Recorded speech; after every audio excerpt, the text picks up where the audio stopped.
Time now for another installment of our series, Defending the First, where we expose the enemies of the First Amendment, free expression, and free thought.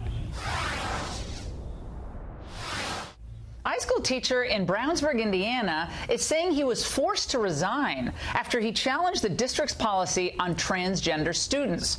That policy requires teachers to address these students by their preferred name instead of their birth name. Teacher John Kluge says that violates both his religious beliefs and his constitutional rights. I recently spoke to both Mr. Kluge and his attorney, Ross Stovall, and I began by challenging Mr. Stovall on whether the school district really violated his client's rights.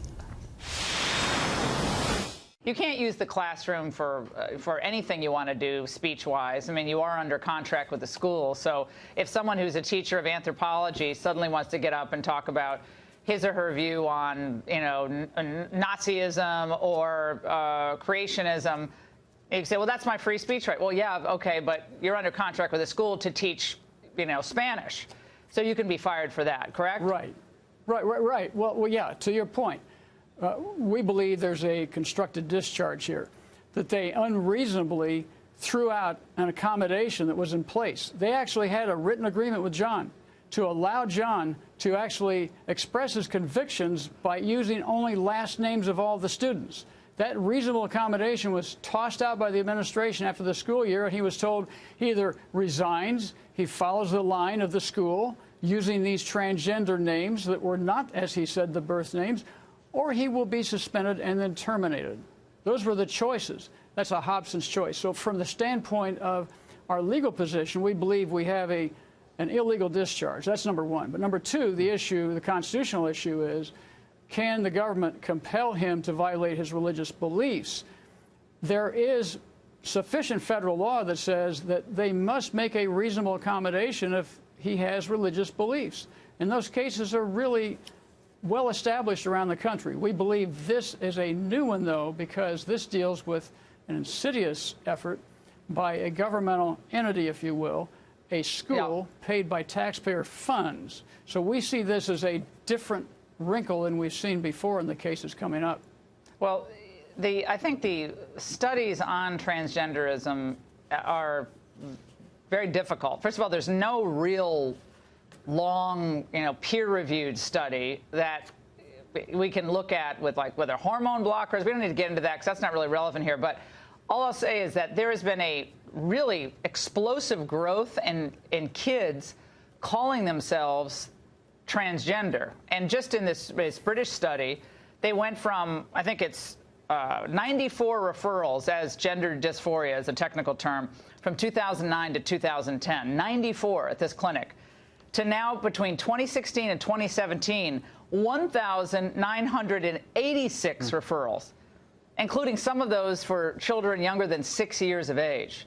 Now, a lot of people are thinking that this could be gender-affirming treatments or actually encourage kids who call themselves transgender. Most of them grow out of it.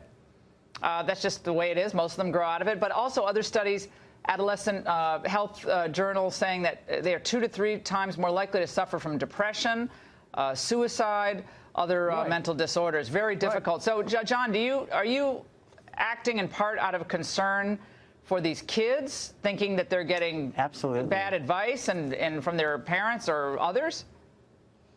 I do really care about these students, and that is why I wanted to kind of sidestep this whole issue. I wanted to focus on teaching the kids orchestra, on being able to reach out to them, and I have been able to, over the course of this year, cultivate friendly relationships with my students, including these transgender students of mine.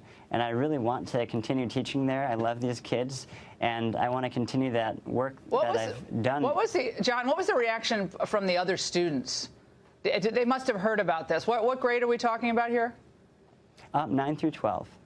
Okay, so what was the reaction of the other students when this student suddenly changed names in the middle of the term?